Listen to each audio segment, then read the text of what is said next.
ओला dock YouTube channel को subscribe करें और बेल आइकॉन को दबाना मत भूलें। अस्सलाम वालेकुम, doctor Samina Anwar, consultant gynaecologist. My experience is more than 35 years और मैं फ़ेलोशिप मेरी पाकिस्तान से है FCPS और बाहर से भी क्वालिफाइड हूँ UK से FRCOG। मेरा specific interest obstetrics and gynaecology के अलावा सर्वाइकल स्क्रीनिंग में भी है और इनफर्टिलिटी में भी है। तो आज मैं एक कॉमन पब्लिक हेल्थ प्रॉब्लम के बारे में आपसे बात करूंगी, जिसे PID कहते हैं या पेल्विक इन्फ्लेमेटरी डिजीज़ कहते हैं। पाकिस्तान के टॉप डॉक्टर्स के साथ अपॉइंटमेंट बुक करें, वो भी पेशेंट फीडबैक देखते हुए। लाखों लोगों की तरह पाकिस्तान के सबसे बड़े डॉक्टर नेटवर्क का फायदा उठाएं और आज ही ओला डॉक ऐप डाउनलोड करें। ओला डॉक, डॉक्टर का अपॉइंटमेंट आसानी से। ये बेसिकली ट्यूब्स की इन्फेक्शन होती है। ये असेंडिंग इन्फेक्शन होती है, नीचे से ऊपर की तरफ जाती है, जो कि वजाइना से होके सर्विक्स, जो कि यूट्रस का मुंह है, उसकी इन्फेक्शन करती है, उसको सर्विसाइटिस कहते हैं। फिर ये यूट्रस की लाइनिंग को करती है और फिर ट्यूब्स में चली जाती है। ट्यूब्स के बाद ओवरीज, जो अंडेदानी जहाँ अंडे बनते हैं, वहाँ उसको भी इन्फेक्ट कर देती है। और उसके बाद जो झिल्ली की लाइनिंग है अंदर पेल्विस की, उसको भी इन्फेक्ट कर देती है और उसे पेरिटोनाइटिस कहते हैं।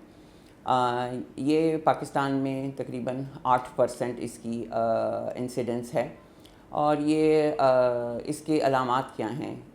लड़की को या औरत को टेम्परेचर होगा, वो कंप्लेन करेगी टेम्परेचर की, वजाइनल डिस्चार्ज की, नीचे लोअर एब्डोमिनल पेन। और जब हम इसको एग्ज़ामिन करेंगे तो उसके अंदर जब एग्ज़ामिनेशन किया जाएगा तो वो पेनफुल होगा और मैसेज या रसौलियाँ साइड पे जो हैं वो फील होंगी, तो और उसको वजाइनल डिस्चार्ज भी नज़र आएगा।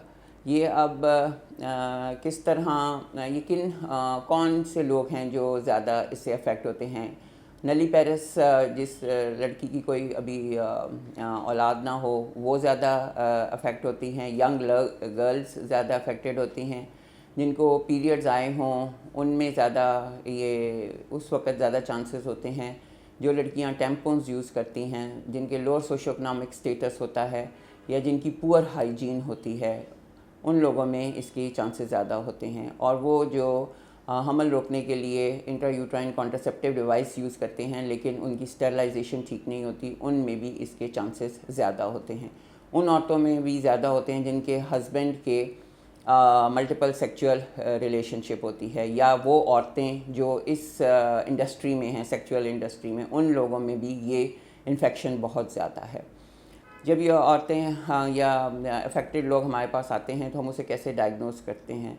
उसके लिए हमें उनका ब्लड वर्कअप कराना पड़ता है, फुल ब्लड काउंट कराना पड़ता है, वजाइनल डिस्चार्ज का स्वाब भेजना पड़ता है, अल्ट्रासाउंड कराना पड़ता है, और इसमें जो गोल्ड स्टैंडर्ड है वो है लेप्रोस्कोपी।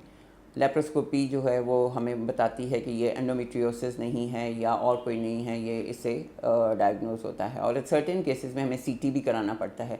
इस PID के साथ साथ कुछ और अदर बीमारियां जो हमें रूल आउट करनी पड़ती है, वो है पित्ते की कोलिसिस्टाइटिस, अपेंडिसाइटिस, जो कि उसकी इन्फेक्शन हो सकती है, और गुर्दे की इन्फेक्शन। उनके अलामात मिलते जुलते हैं, इसलिए उनको भी रूल आउट करने के लिए अल्ट्रासाउंड और CT की मदद ली जा सकती है।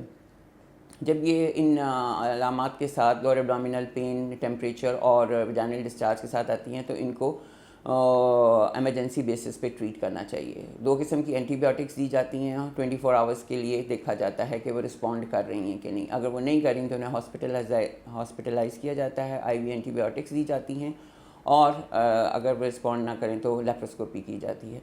लेप्रोस्कोपी में हमें ये पता चलता है कि ट्यूबों की स्वेलिंग तो नहीं है, वहाँ कोई डिस्चार्ज ट्यूब से पसी डिस्चार्ज है या ओवरीज में एब्सेस बना हुआ है, तो उस डिस्चार्ज को हम उसका स्वाब लेते हैं और उसको क्लीन करते हैं। और अगर ओवरी में एब्सेस है तो उसको भी ड्रेन करके जो टिश्यू नेक्रोटाइज है उसको निकाल दिया जाता है, और जो पेशेंट है उसको दोबारा एंटीबायोटिक्स के ऊपर डाल दिया जाता है, जिससे वो बहुत सी कंडीशंस में ठीक हो जाती हैं। वो हमारा तकरीबन 7 से 10 दिन या 2 हफ्ते तक ये इलाज चलता है।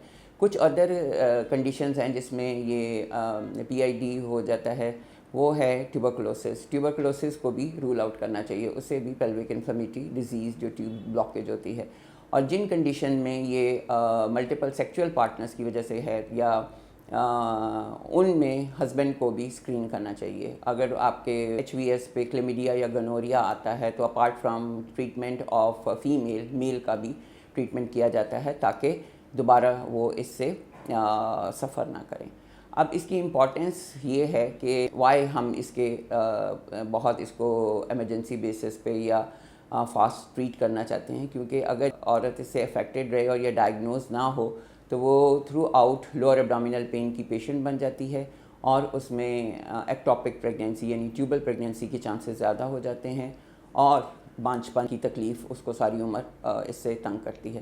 تو اس لیے اس کو اگر کسی کو ہو تو اس کو ارجنٹ بیسس پہ ہمیں ٹریٹ کرنا چاہیے تاکہ وہ اس پرابلم سے ریکور ہو جائے. Thank you.